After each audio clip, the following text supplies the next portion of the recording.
പ്രാർത്ഥിച്ചാൽ എനിക്ക് എന്ത് ലഭിക്കും? ഇവിടെ നിങ്ങളെല്ലാവരും പ്രാർത്ഥിക്കുന്ന ആളുകളാണ്. ഹൃദയം കൊണ്ട് പ്രാർത്ഥിക്കുന്ന വ്യക്തികൾക്ക് എന്തൊക്കെ ലഭിക്കുമെന്ന് വചനം നമ്മോട് പഠിപ്പിക്കുന്നുണ്ട്. എഴുതി വയ്ക്കാം. സങ്കീർത്തനം 103 1 മുതൽ 5 വരെയുള്ള വാക്യങ്ങൾ.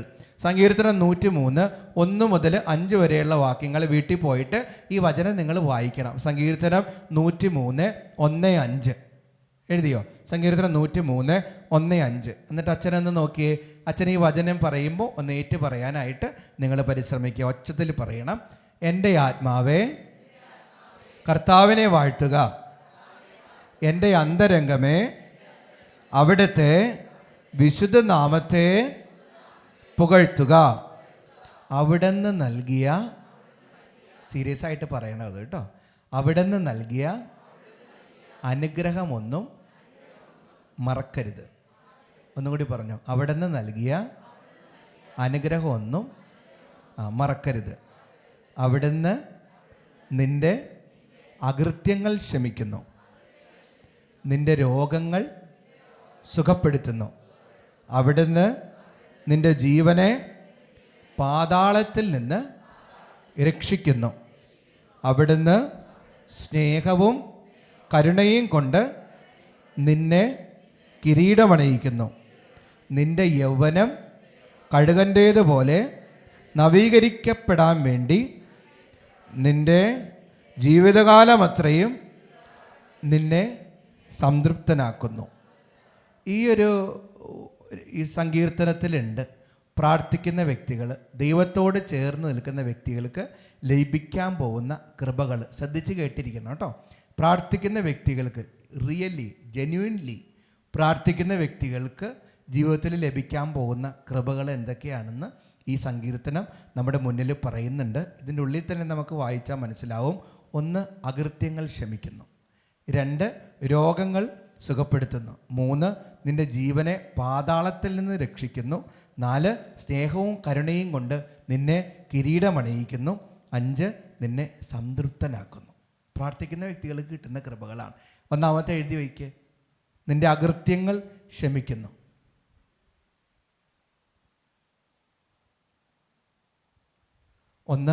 നിന്റെ അകൃത്യങ്ങൾ ക്ഷമിക്കുന്നു. ആത്മാർത്ഥമായി ഹൃദയം തുറന്ന് സ്ഥിരമായി കർത്താവിനോട് നമ്മൾ പ്രാർത്ഥിക്കുമ്പോൾ കർത്താവ് നമ്മുടെ പാപങ്ങൾ ക്ഷമിക്കും. അത് വെറുതെ പ്രാർത്ഥിക്കുകയല്ല, അനുതാപത്തോടെ പ്രാർത്ഥിക്കുമ്പോൾ. എഴുതി വെച്ചോ. അനുതാപത്തോടെ പ്രാർത്ഥിക്കുമ്പോൾ പാപങ്ങൾ ക്ഷമിക്കപ്പെടും. പ്രാർത്ഥിക്കണം, വെറുതെ അല്ല. അനുതാപത്തോടെ പ്രാർത്ഥിക്കുമ്പോൾ നമ്മുടെ പാപങ്ങൾ ക്ഷമിക്കപ്പെടും.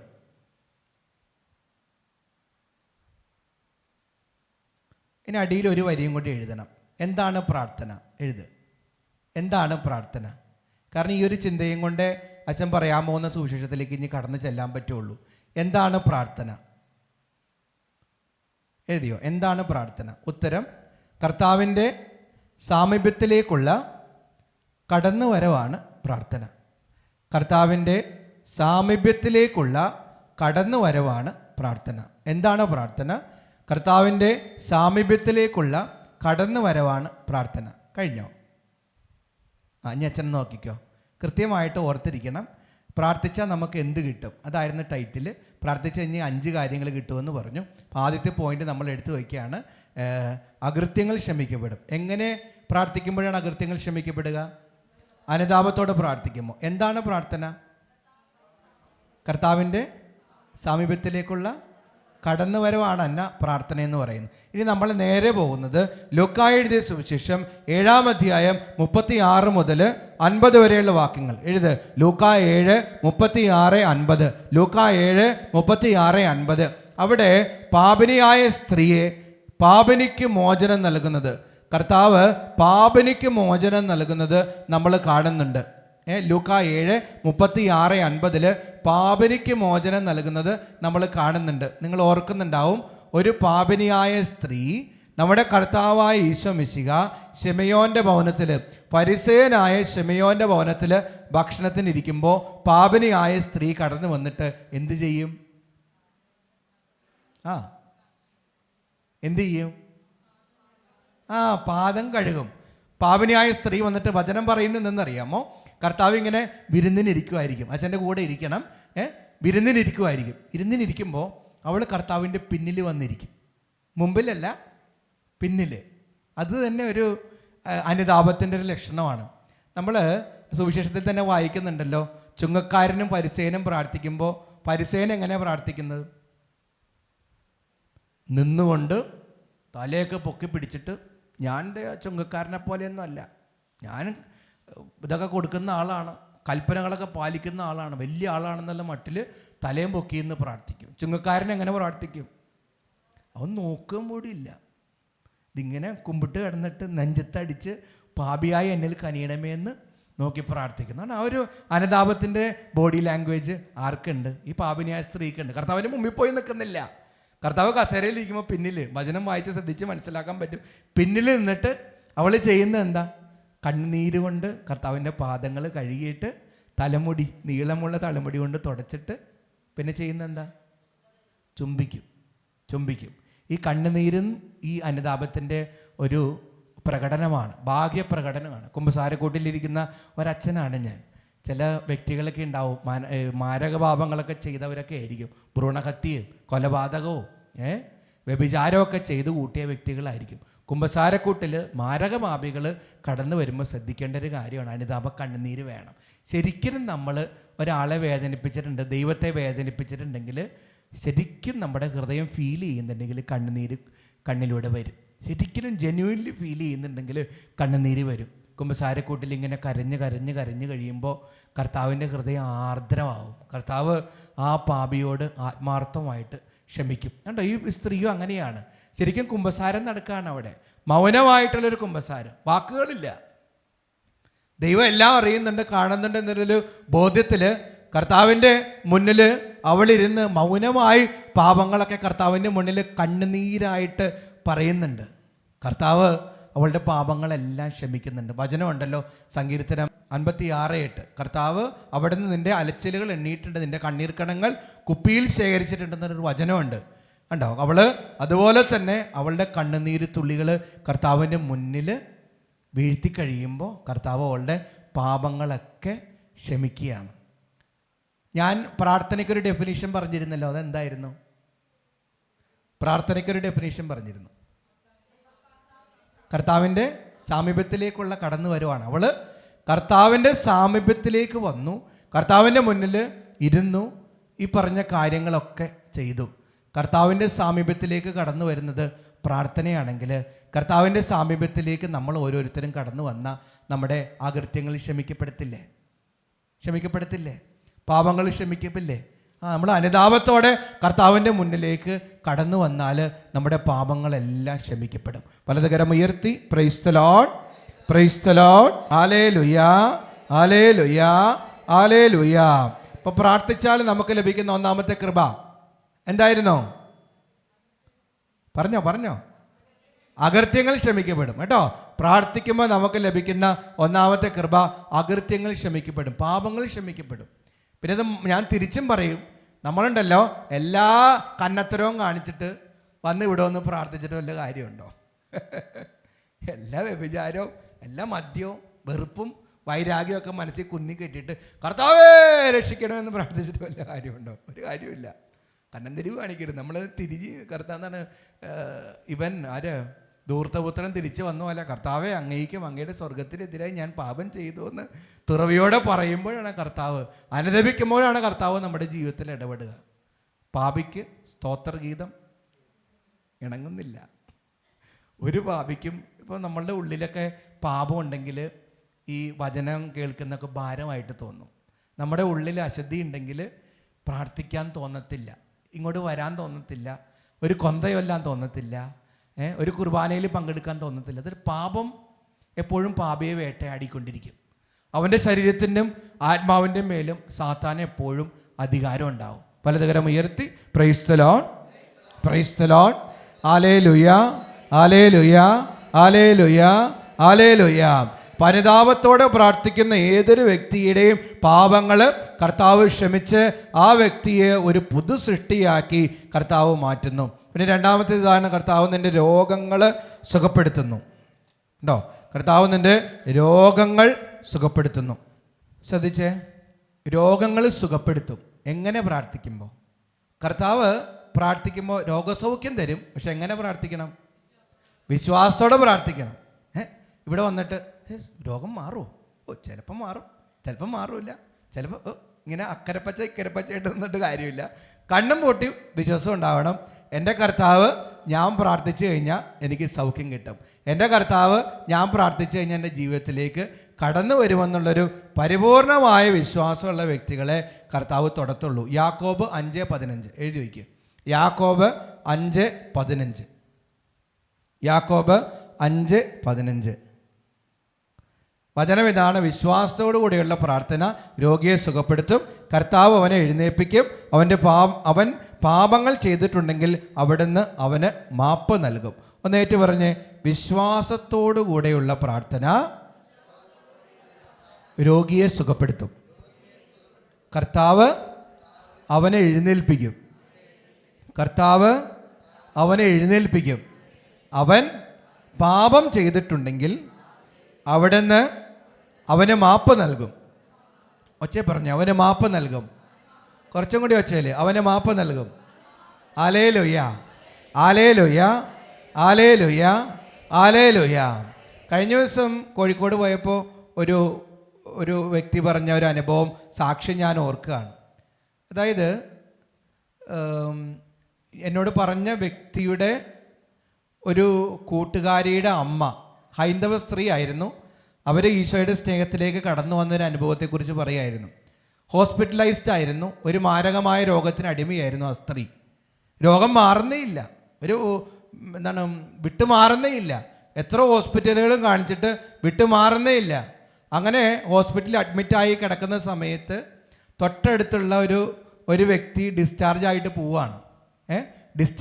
പോവുകയാണ്. അപ്പോൾ ആ വ്യക്തിക്ക് ഈശോയെക്കുറിച്ച് പറയണമെന്നുള്ള ആഗ്രഹമുണ്ട്. ഈശോ നിന്നെ സുഖപ്പെടുത്തുമെന്ന് പറയണമെന്നുള്ള ആഗ്രഹമുണ്ട്. പക്ഷേ ഇന്നത്തെ കാലമല്ലേ, ഇന്ന് വചനമൊക്കെ പ്രഘോഷിക്കുന്നത് കണ്ടില്ലേ? ഛത്തീസ്ഗഡിൽ വെറുതെ ഉടുപ്പിട്ട് നടന്നാൽ മതി.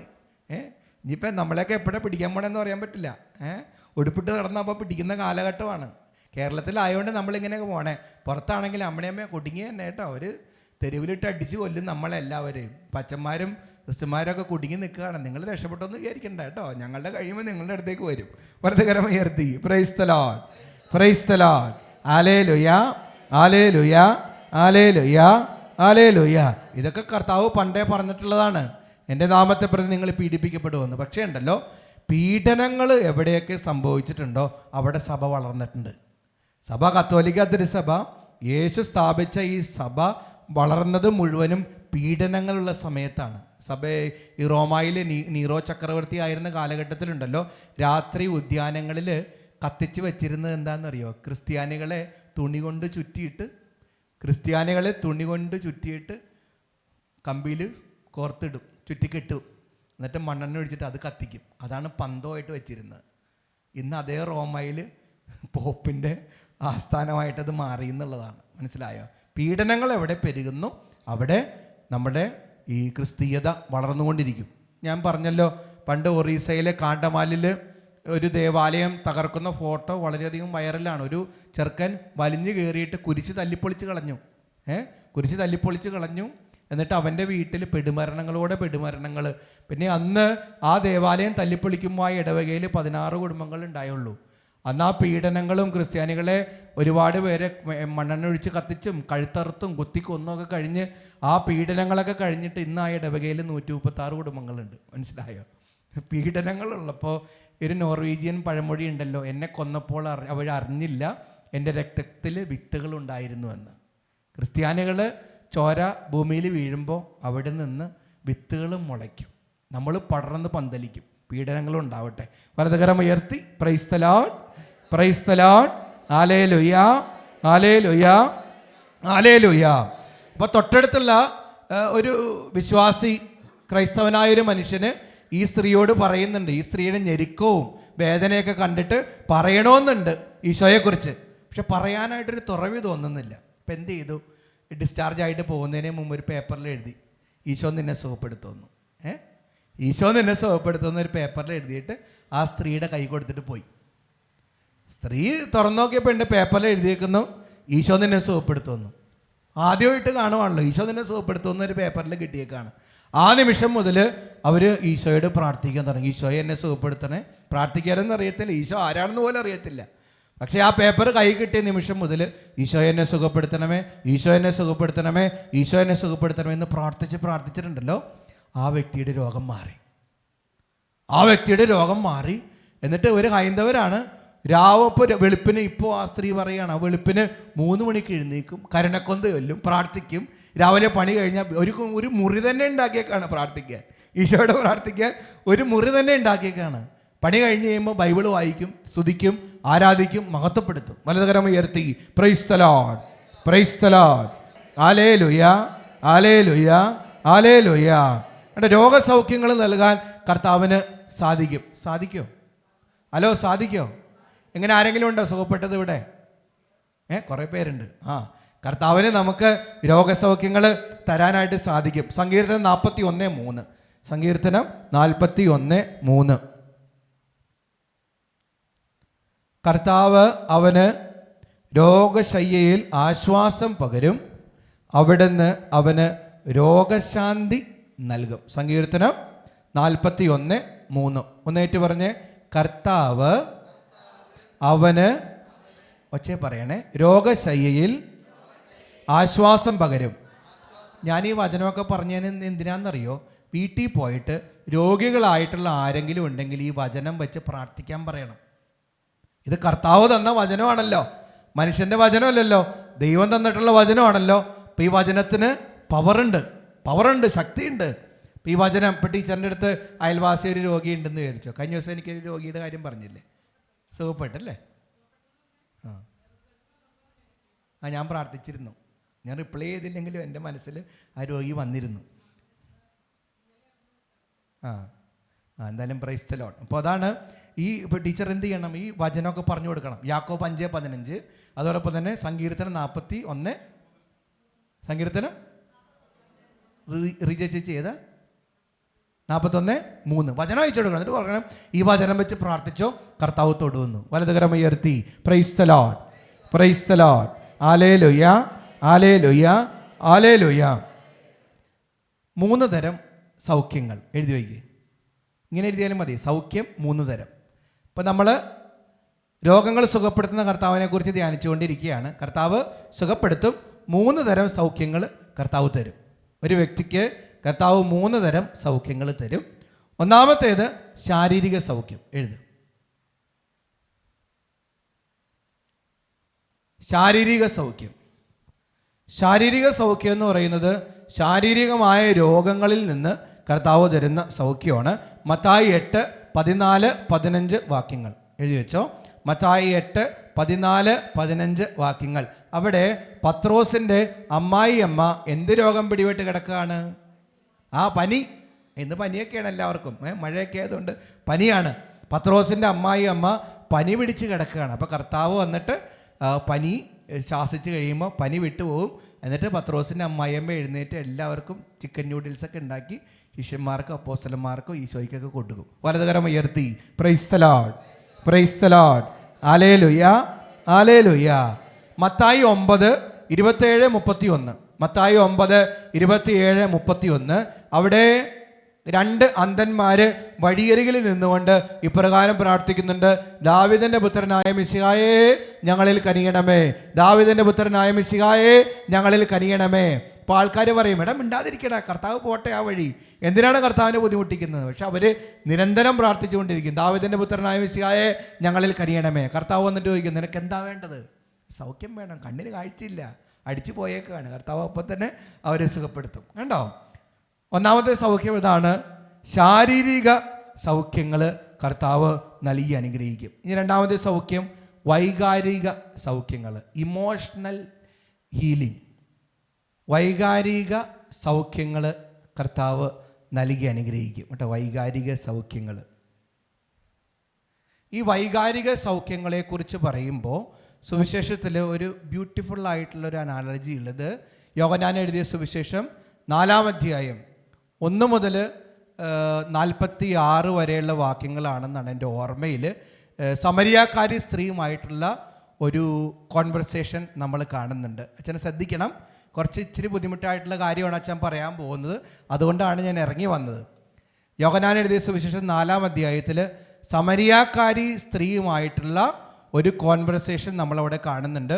യോഹന്നാൻ്റെ ഗോസ്പലിനെ പറയുന്നത് gospel of love, gospel of simple എന്നൊക്കെയാണ് യോഹന്നാൻ്റെ സുവിശേഷത്തെക്കുറിച്ച് പറയുന്നത്.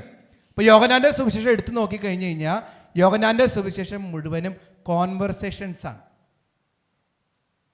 ഒരു എക്സാമ്പിൾ പറയുവാണെങ്കിൽ യോഹന്നാൻ്റെ 2-ാമത്തെ അധ്യായത്തിലേക്ക് ചെല്ലുമ്പോൾ കാനായിലെ കല്യാണം വരുന്നു. പരസ്പരം കോൺവെർസേഷനാണ്. ഈശോയും മാതാവും കൂടി ഒരു വീട്ടിൽ ശിഷ്യന്മാരെ കൂടിയിട്ട് ചെന്നു. അപ്പോൾ അവിടെ വീഞ്ഞുണ്ടായിരുന്നില്ല. അപ്പോൾ മാതാവ് പറഞ്ഞു അവർക്ക് വീഞ്ഞില്ല. അപ്പോൾ ഈശോ പറയും, സ്ത്രീയെ നിനക്കും എനിക്കും എന്ത്, എൻ്റെ സമയം ഇനിയും ആയിട്ടില്ല. കംപ്ലീറ്റ് യോഹന്നാൻ്റെ സുവിശേഷത്തിൽ കോൺവെർസേഷൻസ് നമുക്ക് കാണാൻ സാധിക്കും. അപ്പോൾ ഒരു കോൺവെർസേഷനാണ് ഈ സമരിയാക്കാരി സ്ത്രീയുമായിട്ടുള്ള കോൺവെർസേഷൻ. ഇമോഷണൽ ഹീലിങ്ങിൻ്റെ ഒരു എക്സാമ്പിളാണ് ഈ സമരിയാക്കാരി സ്ത്രീയുടെ കാര്യത്തിൽ നമ്മൾ കാണുന്നത്. ശ്രദ്ധിക്കണം. അവരുടെ ആന്തരിക മുറിവുകളെ കർത്താവ് സുഖപ്പെടുത്തുന്ന രീതി നമ്മളൊന്ന് മനസ്സിലാക്കണം. കർത്താവ് അവിടെ ചെന്നു. സിക്കാർ എന്ന പട്ടണത്തിൽ യാക്കോബിൻ്റെ കിണറ്റിനരികിൽ കർത്താവ് 42 കിലോമീറ്റർ നടന്നിട്ടാണ് ചെല്ലുന്നത്. ശ്രദ്ധിക്കണം, 42 കിലോമീറ്റർ നടന്നിട്ടാണ് ചെല്ലുന്നത്. ആരെ കാണാൻ? സമരിയാക്കാരി സ്ത്രീയെ കാണാൻ കർത്താവ് ആഗ്രഹിച്ച് 42 കിലോമീറ്റർ നടന്ന് ചെന്നേക്കാണ്. മോനെ എടുക്കണ്ട. 42 കിലോമീറ്റർ നടന്ന് ചെന്നേക്കാണ് ഇവളെ കാണാൻ വേണ്ടി മാത്രം. നമ്മളൊരു കാര്യം മനസ്സിലാക്കേണ്ടതെന്നറിയാമോ? നിങ്ങൾ പ്രാർത്ഥിക്കുന്നത് നിങ്ങളുടെ ആഗ്രഹം കൊണ്ടാണോ? നിങ്ങൾ പ്രാർത്ഥിക്കുന്നത് നിങ്ങളുടെ ആഗ്രഹം കൊണ്ടാണോ? ഹലോ, ചോദ്യത്തിന് ഉത്തരം പറയും. പറഞ്ഞോ, തുറന്നു പറഞ്ഞോ. നിങ്ങൾ പ്രാർത്ഥിക്കുന്നത് നിങ്ങളുടെ ആഗ്രഹം കൊണ്ടാണോ? ആദ്യം ആഗ്രഹിക്കുന്നത് ആരാ? ദൈവമാണ്. ദൈവം അമ്മ പ്രാർത്ഥിക്കണമെന്ന് ആഗ്രഹിക്കുന്നത് കൊണ്ടാണ് യോഹന്നാൻ 6-ാം അധ്യായത്തിൽ പറയും, എൻ്റെ പിതാവിനാൽ ആകർഷിക്കപ്പെടാതെ ആർക്കും എൻ്റെ അടുക്കൽ വരാൻ സാധിക്കുകയില്ല. ആദ്യം ദൈവം ആഗ്രഹിച്ചു, വാ ഇങ്ങോട്ട് വാ മേരിക്കുട്ടി, ഇവിടെ വന്ന് പ്രാർത്ഥിക്കേ. വചനം കേൾക്കുന്ന ദൈവം ആഗ്രഹിച്ചുകൊണ്ടാണ് ഇവിടെ വന്നത്. ഈ സമരിയാക്കാരി സ്ത്രീയെ തേടിപ്പോയ ദൈവമാണ്. കർത്താവ് അവിടെ ചെന്നില്ലെങ്കിൽ കർത്താവിനെ അവൾക്ക് കാണാൻ പറ്റൂലായിരുന്നു. കർത്താവ് അവിടെ ചെന്ന് ഇരുന്നു കഴിഞ്ഞപ്പോൾ സമരിയാക്കാരി സ്ത്രീ വന്നു. സമരിയാക്കാരി സ്ത്രീയോട് കർത്താവ് ചോദിക്കുന്നത് എന്താ? എനിക്ക് കുടിക്കാൻ തരിക. ദൈവമാണ് ആദ്യം ചോദിക്കുന്നത്, കുടിക്കാൻ വെള്ളം എന്താ? ദൈവം ചോദിക്കുകയാണ്, കുടിക്കാൻ വെള്ളം എന്താ? ദൈവമാണ് ആദ്യം, അമ്മയെ പ്രാർത്ഥിക്കാൻ വാ, മോളെ പ്രാർത്ഥിക്കാൻ വാ, നീ മനസ്സ് തുറക്ക്. അന്ന മനസ്സ് തുറക്കുന്ന ദൈവമാണ് നിന്നെ ആഗ്രഹിപ്പിക്കുന്നത്. മനസ്സിലായോ? അപ്പോൾ അങ്ങനെ വെള്ളം ചോദിച്ചു കഴിയുമ്പോൾ അവൾ ആദ്യം ചോദിക്കുന്ന വാക്ക്, ആദ്യം കർത്താവിനെ അഭിസംബോധന ചെയ്യുന്നത് യഹൂദ എന്ന് പറഞ്ഞിട്ടാണ്. യഹൂദ എഴുതി വെച്ച്, യഹൂദ. ആദ്യം അഭിസംബോധന ചെയ്യുന്നത് യഹൂദ എന്ന് പറഞ്ഞിട്ടാണ്. യഹൂദ. എന്തുകൊണ്ടായിരിക്കാം യഹൂദ എന്ന് പറഞ്ഞ് അഭിസംബോധന ചെയ്യുന്നത്? സമരിയാക്കാരും യഹൂദരും ബദ്ധവൈരികളാണ്. ഇന്ത്യയും പാകിസ്ഥാനും പോലെയാണ്. മനസ്സിലായോ? ആരാധന ദേവാലയത്തെ പ്രതി അവർ തമ്മിൽ തർക്കമുണ്ടായിരുന്നു. അപ്പോൾ ഈ ഇന്ത്യയും പാകിസ്ഥാനും പോലെയാണ് യഹൂദരും സമരിയാക്കാരും. അപ്പം അതുകൊണ്ടാണ് ഈ സമരിയാക്കാരി സ്ത്രീ യഹൂദനായ കർത്താവിനെ കണ്ടപ്പോൾ, യഹൂദ നീ എന്നോട് വെള്ളം ചോദിക്കുന്നോ? നിനക്ക് ഇത്ര ധൈര്യമോ? ഉണ്ടോ? പാകിസ്ഥാൻകാരെ കാണുമ്പോൾ നമ്മൾ ചോദിക്കത്തില്ലായിരിക്കും, സുഖമാണെന്നൊക്കെ നമ്മൾ ചോദിക്കുള്ളൂ. പക്ഷെ അന്ന് ഭയങ്കര തീവ്രമാണ്. യഹൂദ നീ എന്നോട് വെള്ളം ചോദിക്കുന്നോ? അപ്പോൾ കർത്താവ് തിരിച്ചടിക്കുകയാണ്. ഈ വെള്ളം കുടിച്ചാൽ നിനക്ക് ദാഹിക്കും, പക്ഷെ ഞാൻ തരുന്ന വെള്ളം കുടിച്ചാൽ നിനക്ക് ദാഹിക്കില്ല. അപ്പോൾ അവൾക്ക് എന്തോ ഒരു പന്തികേട് തോന്നി തുടങ്ങി. സാധാരണ മനുഷ്യനല്ല, എന്തോ ഒരു പന്തികേട് അവൻ്റെ കണ്ണിൽ നോക്കുമ്പോൾ, അന്നയുടെ കണ്ണിൽ നോക്കുമ്പോൾ എന്തോ ഒരു പ്രത്യേകത ഉള്ള പോലെ എന്തോ ഒരു പ്രത്യേകത കർത്താവിനുണ്ട്, ആ മനുഷ്യനുണ്ടെന്ന് അവർക്ക് തോന്നുകയാണ്. വലതുകരം ഉയർത്തി praise the Lord, praise the Lord. ഇങ്ങോട്ട് കയറി വരുമ്പോൾ ഉറക്കം പുറത്ത് വെച്ചേക്കണം കേട്ടോ. ഉറക്കം പുറത്ത് വെച്ചിട്ട് ഇന്നലെ കക്കാനൊന്നും പോകരുത്. തലേദിവസം രാത്രി കക്കാനൊന്നും പോകാതെ രാത്രി ഉറങ്ങി ഫ്രഷായിട്ട് വേണം ഇവിടെ വരാൻ. വലതുകരം ഉയർത്തി praise the Lord, praise the Lord. Hallelujah, hallelujah, hallelujah. അപ്പം യഹൂദ എന്ന് വിളിച്ചേക്കാണ്. ആദ്യത്തെ സ്റ്റെപ്പാണ് യഹൂദ എന്ന് വിളിച്ചു. അപ്പം കർത്താവ് പറഞ്ഞു, ഞാൻ തരുന്ന വെള്ളം കുടിച്ചാൽ നിനക്ക് ദാഹിക്കില്ല. അപ്പോൾ അവൻ്റെ കണ്ണുകളിലെ തിളക്കവും അവൻ്റെ സൗന്ദര്യമൊക്കെ കണ്ടപ്പോൾ യഹൂദ വിട്ടു. യഹൂദാന്ന് വിട്ടിട്ട് അടുത്ത് വിളിക്കുന്നത് പ്രഭോ. സ്റ്റെപ്പ് മാറി, യഹൂദൻ മാറി, വെറുപ്പ് മാറി. കർത്താവിൻ്റെ വാക്കും കർത്താവിൻ്റെ കൃപയുണ്ടല്ലോ, അവളെ പതിയെ പതിയെ കീഴടക്കാൻ തുടങ്ങി. രണ്ടാമത്തെ സ്റ്റെപ്പിലേക്ക് വന്നു, ഉള്ളിലേക്ക് കർത്താവ് കടന്നു. മനസ്സിലായോ? അടുത്ത സ്റ്റെപ്പാണ് പ്രഭു, അങ്ങ് ആരാണ്? അടുത്ത സ്റ്റെപ്പായി പ്രഭു, ലോർഡ്. അടുത്ത സ്റ്റെപ്പ് പ്രഭു എന്നായി. പിന്നെ ഇച്ചിരി കഴിഞ്ഞ കർത്താവ് പറഞ്ഞു, നിനക്ക് 5 ഭർത്താക്കന്മാരുണ്ട്. ഹലോ, 5 ഭർത്താക്കന്മാരുണ്ട്. ഇപ്പം ഉള്ളവൻ നിൻ്റെ ഭർത്താവല്ല. ഒന്നും അവൾ പറഞ്ഞിട്ടില്ല. കർത്താവ് ഇങ്ങനെ ഇരച്ച് കയറിക്കൊണ്ടിരിക്കുകയാണ്. അവളുടെ ഹൃദയത്തിലേക്ക് ഇങ്ങനെ കയറിക്കൊണ്ടിരിക്കുകയാണ്. യഹൂദൻ മാറി, പ്രഭു മാറി, അടുത്തത് പ്രവാചക. 3ാമത്തെ സ്റ്റെപ്പാ പ്രവാചകൻ. അങ്ങൊരു പ്രവാചകനാണ്. 3ാമത്തേലേക്ക് കയറി. പിന്നെയും കർത്താവിനോട് സംസാരിച്ച് കർത്താവിൻ്റെ സ്നേഹം അവളുടെ അസ്ഥിക്ക് പിടിക്കുന്നുണ്ട്. അവളുടെ ഹൃദയത്തിലും ആത്മാവിലും മനസ്സിലും ഒക്കെ കർത്താവിൻ്റെ സ്നേഹം എങ്ങനെ നിറഞ്ഞ് കവിഞ്ഞു കഴിഞ്ഞപ്പോൾ അവസാനം പറയുകയാണ്, നീ ക്രിസ്തുവാണ്, നീ മിശിഹായാണ്, നീ ഞങ്ങളെ രക്ഷിക്കാൻ വന്നവനാണെന്ന് അവൾ തുറന്നു പറയുകയാണ്. കർത്താവ് എപ്പോഴാണോ നമ്മളുടെ ഇമോഷണൽ മേഖലകളിലേക്ക്, നമ്മുടെ മുറിവുകളിലേക്ക് കടന്നു വരുന്നത്, അപ്പോൾ നമ്മളൊരു പുതിയ സൃഷ്ടികളായിട്ട് മാറും. ഇപ്പോഴും ഉണ്ട് കുറേ ആളുകൾ നമ്മളുടെ മുറിവുകളുടെ തടവുകളിൽ ജീവിക്കുന്നവർ, ആന്തരികമായ വേദനകളിൽ ജീവിക്കുന്നവർ, ഇപ്പോഴും ഒറ്റയ്ക്കിരുന്നിട്ട് കുഞ്ഞുനാളിൽ ദുരുപയോഗിക്കപ്പെട്ട അനുഭവങ്ങളെക്കുറിച്ച് ചിന്തിക്കുന്നവരുണ്ട്. കൂടപ്പിറപ്പുകൾ വേദനിപ്പിച്ച അവസ്ഥകളെക്കുറിച്ച് ചിന്തിക്കുന്നവരുണ്ട്. വലതുകരം ഉയർത്തി പ്രൈസ് ദി ലോർഡ്. അല്ല, ഇങ്ങനെ കുറേ ആന്തരിക മുറിവുകളുള്ള വ്യക്തികളുണ്ട്. കുറേ ആന്തരിക മുറിവുകൾ. ഇന്നലെകളിൽ നമ്മുടെ വേദനകളിലും സങ്കടങ്ങളിലും കുടുങ്ങിക്കഴിയുന്ന ഒത്തിരി പേരുണ്ട്. ജീവിതത്തിൽ മനസ്സറിഞ്ഞൊന്ന് സന്തോഷിക്കാൻ പറ്റാത്തവരുണ്ട്. സങ്കടങ്ങൾ മാത്രം തേടിപ്പോകുന്നവർ. ഇങ്ങനെ മുറിവേറ്റ മനുഷ്യരാണ് ആത്മഹത്യ കയറിൽ കുടുങ്ങുന്നവർ. ഭർത്താവിനെ ഹൃദയം തുറന്ന് സ്നേഹിക്കാൻ പറ്റാത്തവർ, ഭാര്യയെ ഹൃദയം തുറന്ന് സ്നേഹിക്കാൻ പറ്റാത്തവർ, കെട്ടിക്കയറി ചെന്ന വീട്ടിൽ അമ്മായിയപ്പനെ അമ്മായിയമ്മയെന്ന് സ്നേഹിക്കാൻ പറ്റാത്തവർ. മുറിവുകളിൽ നിന്ന് മുറിവുകളിലേക്കുള്ള യാത്രകൾ. ഞങ്ങൾ ഈ പറയുന്നതെന്നറിയോ, ആന്തരിക മുറിവുകളിൽ പിശാചിരിക്കും. ശ്രദ്ധിച്ച് കേൾക്കണം. ആന്തരിക മുറിവുകളിൽ പിശാചിരിക്കും. എന്നിട്ട് തലയിൽ എപ്പോഴും പ്രവർത്തിച്ചു കൊണ്ടിരിക്കും. ഭയം, നിരാശ, വേദന, മരണകരമായ ചിന്തകൾ, സൂയിസൈഡ് ചെയ്യണമെന്നുള്ള ചിന്ത, ആരെയും സ്നേഹിക്കാൻ പറ്റത്തില്ല. ഇങ്ങനെ മനസ്സിങ്ങനെ ഈ അഗ്നികുണ്ഡം പോലെ ഇങ്ങനെ എപ്പോഴും ജ്വലിച്ചുകൊണ്ടിരിക്കുന്ന വ്യക്തികൾ. വലതുകരം ഉയർത്തി praise the Lord, praise the Lord. ഒറ്റ വിളി വിളിച്ച് ഈശോയേ, ഈശോയേ, ഈശോയേ, ഈശോയേ. ഇങ്ങനെയുള്ള ആന്തരിക മുറിവുകളിൽ ജീവിക്കുന്നവർക്ക് സൗഖ്യം നൽകാനായിട്ട് ഒരേ ഒരാൾക്കേ പറ്റുള്ളൂ. ആർക്കേ പറ്റുള്ളൂ? ഈശോയ്ക്കേ പറ്റുള്ളൂ. ഈശോ ശാരീരിക സൗഖ്യം നൽകും, ഇമോഷണൽ ഹീലിംഗ്, വൈകാരിക സൗഖ്യവും കർത്താവ് നൽകി അനുഗ്രഹിക്കും. ഇനി 3ാമത്തെ സൗഖ്യം എഴുതിക്കോ, ആത്മീയ സൗഖ്യം. നിങ്ങൾ മടുത്തോ? ക്ഷീണിച്ചോ? ഉറക്കം വരുന്നുണ്ടോ? ഇല്ല. ആത്മീയ സൗഖ്യം എഴുതിക്കോ. മത്തായി 9:1-8.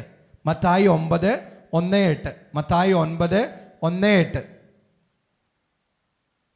അവിടെ നമ്മൾ കാണുന്നത് ഈശോ തളർവാദ രോഗിയെ സുഖപ്പെടുത്തുന്നതാണ്. കർത്താവ് തളർവാദ രോഗി അടുത്ത് വന്നു കഴിയുമ്പോൾ അവനെ സുഖപ്പെടുത്തുന്നത് എങ്ങനെയാ? നിന്റെ പാപങ്ങൾ ക്ഷമിക്കപ്പെട്ടിരിക്കുന്നു, നിന്റെ പാപങ്ങൾ ക്ഷമിക്കപ്പെട്ടിരിക്കുന്നു എന്ന് പറഞ്ഞിട്ടാണ് കർത്താവ് അവൻ്റെ രോഗങ്ങൾ സുഖപ്പെടുത്തിയത്, അവൻ്റെ തളർവാദ രോഗം സുഖപ്പെടുത്തിയത്. അപ്പോൾ അവൻ്റെ രോഗത്തിന് കാരണം എന്താ? അപ്പോൾ പാപം ചെയ്തു കൂട്ടിയ രോഗം വരുമോ? അന്ന് എല്ലാ രോഗങ്ങളും പാപം കാരണമാണോ? അല്ല കേട്ടോ. കയ്യിലിരിപ്പ് കൊണ്ട്, കന്നത്തരം കൊണ്ട് നമുക്ക് രോഗങ്ങൾ വരും. ചിലരോടൊക്കെ വെറുപ്പും വൈരാഗ്യവും വിദ്വേഷവും ഒക്കെ ഉണ്ടെങ്കിലുണ്ടല്ലോ, ഈ നട്ടല് വേദന, അസ്ഥി സംബന്ധമായ വേദന, മുട്ടുവേദന, ക്ഷമിക്കാൻ പറ്റാത്ത വ്യക്തികളുണ്ടല്ലോ. ഇന്നലെകളിൽ വേദനിപ്പിച്ചിട്ട് എനിക്ക് ക്ഷമിക്കാനേ പറ്റത്തില്ല എന്നുള്ള ചിന്തകളൊക്കെ, ആസ്മ, മനസ്സും ശരീരമൊക്കെ വളരെയധികം കണക്റ്റഡ് ആണ്. എനിക്ക് ആരോടെങ്കിലും വെറുപ്പുണ്ടെങ്കിലൊക്കെ, ക്ഷമിക്കാൻ പറ്റാത്ത വെറുപ്പുണ്ടെങ്കിൽ രോഗമൊക്കെ വരും കേട്ടോ. എന്ന് വിചാരിച്ച് നടുവേദന ഈ വെറുപ്പ് കൊണ്ടാണെന്ന് ആരും വിചാരിച്ചേക്കരുത് കേട്ടോ. വലതുകരം ഉയർത്തി praise the Lord, praise the Lord, hallelujah, hallelujah, hallelujah, hallelujah. കണ്ടോ, ആത്മാവിന് പിടിപെട്ട പാപത്തിൻ്റെ വിഷമാണ് ആ തളർവാദ രോഗിയെ പിടികൂടിയത്. ആത്മാവിന് പിടിപെട്ട പാപത്തിൻ്റെ വിഷം മൂലം ശരീരത്തിന് രോഗം കടന്നു വന്നു. വചനം എഴുതിയ യെശയ്യാ 48:22. യെശയ്യാ 48:22 സൂപ്പർ വചനമാണ്. എല്ലാവരും കാണാപ്പാഠം പഠിക്കണം. ദുഷ്ടർക്ക് ഒരിക്കലും സമാധാനം ഉണ്ടാവുകയില്ല. വചനം എന്താ? ഒച്ചേ പറഞ്ഞേ. വചനം ഏതാ? യെശയ്യാ 48:22. ദുഷ്ടർക്ക് ഒരിക്കലും സമാധാനം ഉണ്ടാവുകയില്ലെന്നാണ് വചനം പറയുക. ദുഷ്ടന്, ഒരു വ്യഭിചാരിക്ക്, ഒരു ഭ്രൂണഹത്യ ചെയ്തുകൊണ്ടിരിക്കുന്ന ഒരു വ്യക്തിക്ക്, ശരീരത്തിൻ്റെ ജഡത്തിൻ്റെ ആസക്തികളിൽ മുഴുകി കഴിയുന്ന ഒരു വ്യക്തിക്ക്, ഒരു മുഴുക്കുടിയന്, ഒരു കഞ്ചാവും ലഹരി പദാർത്ഥങ്ങളൊക്കെ നിത്യം സ്ഥിരമായി ഉപയോഗിക്കുന്ന ഒരു വ്യക്തിക്ക് ഒരിക്കലും സമാധാനം ഉണ്ടാവില്ല. അങ്ങനെയുള്ള വ്യക്തികളുടെ കുടുംബങ്ങളും ഒരിക്കലും അനുഗ്രഹിക്കപ്പെടില്ല. അങ്ങനെയുള്ള വ്യക്തികളുടെ ജീവിതങ്ങളും ഒരിക്കലും അനുഗ്രഹിക്കപ്പെടില്ല. ദുഷ്ടന് ഒരിക്കലും സമാധാനം ഉണ്ടാവില്ല. സത്യമാണത്. നിങ്ങൾ എടുത്തു നോക്കിയേ, ഏതെങ്കിലും ഒരു ദുഷ്ടൻ്റെ ജീവിതത്തിൽ സമാധാനം ഉണ്ടായിട്ടുണ്ടോ? നിങ്ങൾ തന്നെ ഏതെങ്കിലും പാപബന്ധനത്തിൽ കഴിയുന്ന സമയത്ത് സമാധാനം ഉണ്ടാവും ഇല്ലേ? വലതുകരം ഉയർത്തി praise the Lord, praise the Lord. കണ്ടോ, നമുക്ക് ആരോടെങ്കിലും വെറുപ്പുണ്ടെങ്കിൽ സമാധാനം ഉണ്ടാവില്ല. ഇനി ഇപ്പം ഒരു മദ്യപാനി ആദ്യമായിട്ട് മദ്യപിക്കുകയാണെന്ന് വിചാരിച്ചോ, സമാധാനം ഉണ്ടാവില്ല. അയ്യോ മദ്യപിച്ചു പോയല്ലോ, കുടിക്കാൻ പാടില്ലാത്തായിരുന്നു, അതായിരുന്നു ഇതായിരുന്നു. പക്ഷെ 2, 3, 5, 6, 10, 20 കഴിയുമ്പോൾ മനസ്സമാധാനം ഉണ്ടാവും. പിന്നെ സ്ഥിരമായല്ലോ, ജീവിതത്തിൻ്റെ ഭാഗമായിട്ട് മാറിയല്ലോ. വലതുകരം ഉയർത്തി praise the Lord, praise the Lord, hallelujah, hallelujah, hallelujah, hallelujah. സങ്കീർത്തനം 34:16. സങ്കീർത്തനം 34:16. ദുഷ്കർമ്മികളുടെ ഓർമ്മ ഭൂമിയിൽ നിന്ന് വിച്ഛേദിക്കാൻ കർത്താവ് അവർക്കെതിരെ മുഖം തിരിക്കുന്നു. കണ്ടോ, സങ്കീർത്തനം 34:16. ദുഷ്കർമ്മികളുടെ ഓർമ്മ ഭൂമിയിൽ നിന്ന് വിച്ഛേദിക്കാൻ കർത്താവ് അവർക്കെതിരെ മുഖം തിരിക്കുന്നു. മുഖം തിരിച്ചേക്കാണ്. ദുഷ്കർമ്മികളിൽ നിന്ന് കർത്താവ് മുഖം തിരിച്ചു വെച്ചേക്കാണ്. നമ്മളെല്ലാ അശുദ്ധിയും ചെയ്ത് കൂട്ടിയിട്ട് കർത്താവിൻ്റെ മുന്നിൽ വന്ന കർത്താവ് അതായത് ഇങ്ങനെ നിൽക്കുമെന്ന് ആ വചനം പറയുക. ഇങ്ങനെ നിൽക്കില്ല, നേരെ നിൽക്കില്ല. നമ്മൾ ആദ്യം മത്തായി 5:8 ഹൃദയശുദ്ധിയുള്ളവർ ഭാഗ്യവാന്മാർ, അവർ ദൈവത്തെ കാണും. നിന്റെ ഹൃദയം വിശുദ്ധമാക്ക്, നല്ലോണം കുമ്പസാരിക്ക്, അനുദപിക്കുക, എന്നിട്ട് വാ. ആദ്യം എന്തെങ്കിലുമൊക്കെ മദ്യമൊക്കെ ഉണ്ടെങ്കിൽ ധ്യാനകേന്ദ്രത്തിൻ്റെ പുറത്ത് വയ്ക്കുക. ഇനി എടുക്കൂലെന്ന് തീരുമാനിക്കുക. തെറ്റായ പ്രണയബന്ധങ്ങളും ബന്ധനങ്ങളും ഒക്കെ ഉണ്ടെങ്കിൽ പുറത്ത് വയ്ക്കുക, അനുദപിക്കുക, എന്നിട്ട് വന്നിട്ട് പ്രാർത്ഥിക്കുമ്പോൾ ഞാൻ നേരെ നിൽക്കാം, പ്രസാദിക്കാം. പാപിയെ ദൈവത്തിന് സ്നേഹവും കരുണയൊക്കെയാണ്, പക്ഷെ നമ്മൾ അനുദപിക്കുമ്പോഴാണ് കർത്താവ് നമുക്ക് കൃപ തരിക. വലതുകരം ഉയർത്തി praise the Lord, praise the Lord, hallelujah, hallelujah. ഇപ്പോൾ കർത്താവ് തരുന്ന മൂന്നാമത്തെ സൗഖ്യമാണ് ആത്മീയ സൗഖ്യം കേട്ടോ. ആത്മീയ സൗഖ്യം, ആത്മീയ സൗഖ്യം. ആത്മീയ രോഗമെന്ന് പറയുന്നത് പാപമാണ്. ആത്മാവിന് വരുന്ന രോഗം പാപം. നമ്മുടെ കർത്താവായി ശ്രമിക്കുക. നോക്കിയ തളർവാദ രോഗിയെക്കുറിച്ച് അച്ഛൻ പറഞ്ഞപ്പോൾ ആത്മാവിൽ പാപം വരുന്നതുകൊണ്ടാണ് അവൻ ആ രോഗം വന്നത്. ആ പാപത്തെ കർത്താവ് ബന്ധിച്ചു കഴിഞ്ഞപ്പോൾ അവന് സൗഖ്യം കിട്ടി. അപ്പോൾ കർത്താവ് ആത്മീയ രോഗത്തെയും സുഖപ്പെടുത്തുന്നു. അപ്പോൾ 3 തരം സൗഖ്യങ്ങൾ ഏതൊക്കെയാ? 1 ശാരീരിക സൗഖ്യം, 2 വൈകാരിക സൗഖ്യം. വൈകാരിക സൗഖ്യത്തെക്കുറിച്ച് പറഞ്ഞപ്പോൾ ഞാൻ ആരെ കുറിച്ചാണ് പറഞ്ഞുകൊണ്ടിരുന്നത്? സമരിയാക്കാരി സ്ത്രീ. പിന്നെ മറ്റേ ശാരീരിക സൗഖ്യത്തെക്കുറിച്ച് പറഞ്ഞപ്പോൾ ഞാൻ ആരെക്കുറിച്ചാണ് പറഞ്ഞത്? ഇല്ല, ടീച്ചർ നോക്ക്. ശാരീരിക സൗഖ്യത്തെക്കുറിച്ച് പത്രോസിൻ്റെ അമ്മായിയമ്മ ഓർക്കണ്ടോ? പനി പോട്ടെ എന്ന് പറഞ്ഞപ്പോൾ പനി പോയി. വലതുകരം ഉയർത്തി praise the Lord, praise the Lord, hallelujah, hallelujah, hallelujah. ഒറ്റ വിളി വിളിച്ച് ഈശോയേ, ഈശോയേ, ഈശോയേ, ഈശോയേ.